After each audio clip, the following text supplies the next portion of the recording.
Welcome to another edition of the Dementia Care Partner Talk Show. Now, here's dementia care expert Teepa Snow and your host, Greg Phelps. Hello and welcome to the Dementia Care Partners podcast, brought to you by Positive Approach to Care. My name is Greg Phelps, and joining me once again is Teepa Snow. Teepa, you and I do a little show prep for our podcasts. Just a little. Here's just a few of the articles that crossed my computer screen recently. Researchers explore multi-syndrome prediction of dementia syndromes. Early retirement can accelerate cognitive decline among elderly. Social isolation is a risk factor for dementia in community-dwelling older adults. Studies show. Walking pace and hand grip strength can indicate dementia risk. New blood test tracks neurodegenerative changes, specifically in Alzheimer's disease. Hormone replacement therapy can help prevent Alzheimer's among women at risk. Protein medicine, a new treatment targeted for Alzheimer's. Blood-based markers could lead to earlier. So the good news is we're not going to discuss all of these, but there is some research going on. Are we learning anything?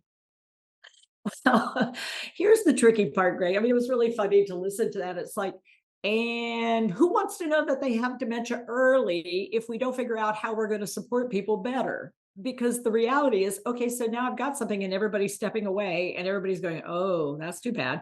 And it's like, if we don't have something we can offer with that, it's like, where's the other side of that?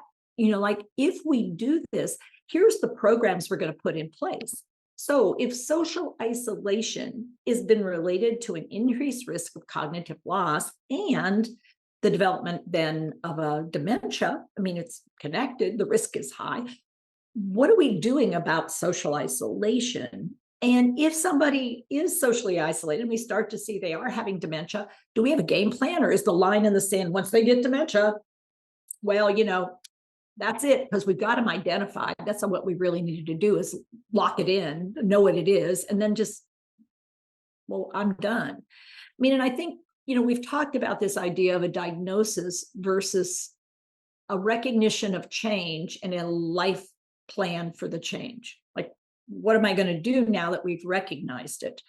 And if, so my grip strength is going down. So that'll put some people into the, what do you think you would do if I said, your grip strength really makes a difference, Greg?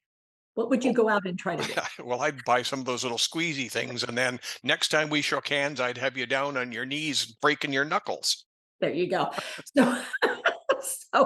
So what we don't know is like, okay, so we know that people who have reduced grip strength also frequently develop dementia develop dementia more frequently than people don't. I don't think we've identified cause and effect. So when your grip strength's down, that's what gives you dementia. No, it's an observation of reduced grip strength. And we also notice that your cognition, starts to be a little less. So, so that should be a curiosity. But what it turns into is, okay, well, I want to fix that. I want to try to avoid that line in the sand, the dementia. So what can I do? And I guess that's many of these articles, they're always like, well, so I can prevent it. And it's like, well, I wish I could say yes. I wish I could say, just do this and then.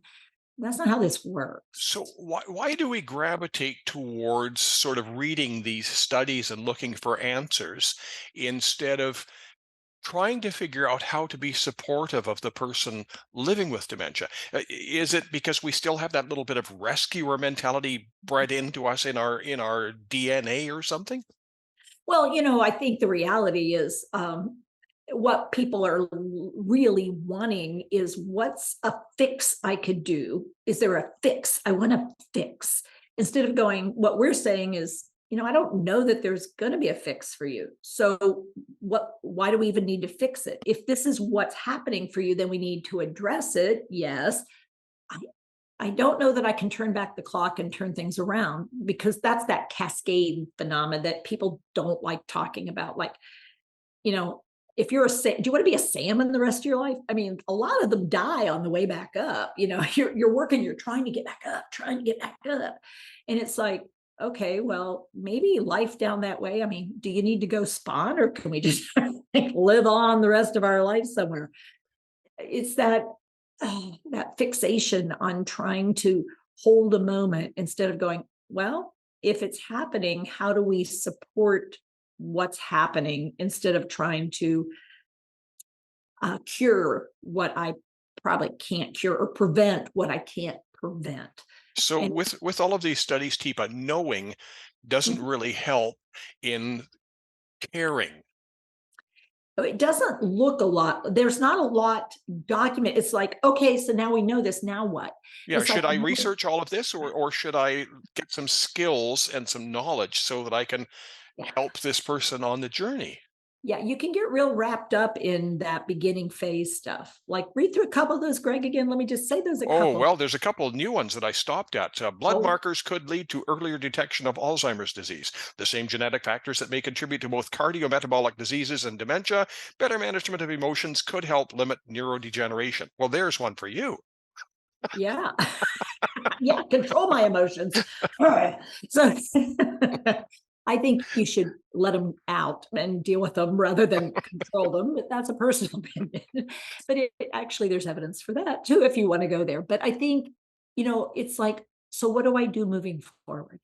And I think that's the missing piece all too often in these. It's like an alert or an alarm goes off, like, so I have a genetic marker. Oh, should I look? Yeah, let me look. And it's like, okay, you do. Now what? I mean, well, are you going to change your life? We have a hard time changing our life, even when we know we should. Should I exercise more? Yeah.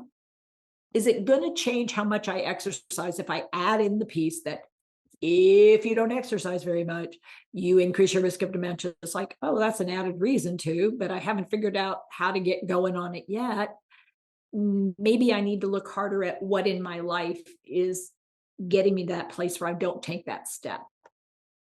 So many of That those studies, like the Wicking Dementia Center in Australia that you've dealt with, they do have all of these recommendations, but basically you have to start as a kid. So when you're given the diagnosis at 72, it's a little late to hit that rewind button. yeah, I mean, I might could bump myself up a little. I might optimize myself so I have and that's what my choice might be, is I'm going to optimize so I have the better quality of what I could have given where I'm at and my potential trajectory. But I'm not going to start running marathons right now for multiple reasons. And I don't, it's too late to turn back the clock. So I'm going to figure out how to get comfortable to some extent and how still challenge myself. I believe in stress as a healthy thing. I don't believe living with distress is healthy, though. And I think that's all too often what some of these studies cause, is a sense of distress. So if you're talking to someone, we sort of have gone all over the place with this, but knowledge versus skills, which are you going to push? I am going to push for to see whether the person has any awareness of what they're really reading when they read one of these things and what it actually gives them as far as knowledge goes. And then, so what skill is it we're going to be working on after you've taken all this in? Because without changing something, it was just interesting, not really helpful. Tifa, if people want some information on skills, who can we turn to? Where can we go? Can I talk to somebody? Yeah. So if the problem is, I don't even know if I have awareness, then you might want to consult, or, at least go to info@tipasnow.com and say, I'm interested in talking to somebody. We can do that.